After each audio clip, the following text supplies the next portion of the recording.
Well, let's move on to type 2. Type 2 indicators are designed for a specific sterilization test.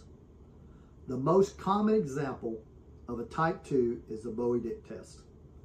This test is performed every day to verify if the pre-vac cycle and the sterilizer is removing the air properly and allowing the steam to penetrate throughout the chamber. Some facilities that run 24 hours a day, a Bowie-Dick test should be run shortly after midnight before the patient care items or sets are processed. In some of the smaller facilities, you typically get there in the morning. If the machine's not on, you turn it on, run it through a warm-up cycle, and then run the Bowie-Dick test to start your day. The best practice is to run the Bowie-Dick test itself, by itself, in an empty chamber. And this is why. If you put a load of instruments in the sterilizer with a Bowie-Dick test, and this is your first load of the day, and that Bowie-Dick test fails, all of those instruments failed. Therefore, you're going to have to take them all out, unwrap them, reprocess them, using time, labor, and resource to do this. So what exactly does the Bowie-Dick test evaluate?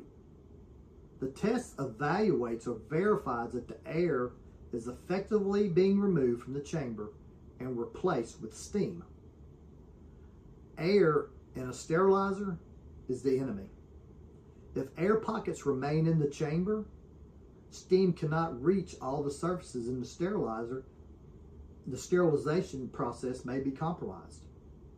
So the test pack is typically placed on the bottom rack or bottom shelf of the cart over the drain.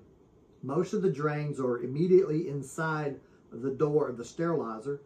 Some smaller sterilizers in the middle, but wherever the drain is at, that test needs to be located directly over the drain in the lowest level of the cart. So inside the package is specifically designed indicator sheet. Steam must penetrate through every layer of the packet to reach that indicator. When the steam penetrates evenly through the package, the indicator changes colors uniformly. A uniformly changed color indicates a passed test and confirms that the sterilizer is ready to use. If the color is uneven, or it didn't change, or it's incomplete, the test has failed and the sterilizer should be investigated before processing instruments. Many modern sterilizers have a built-in cycle especially for this purpose, and it's called the DART cycle, which stands for Daily Air Removal Test. The DART cycle just makes it easy. You place the Bowie-Dick test in there, shut the door, close it, lock it, push the DART cycle, and the test begins. Once the cycle is complete, review the results to determine whether the sterilizer passed and is ready for use. And remember, some of these indicators must be kept for a time frame to show that if you're ever audited, that these tests were run properly and passed.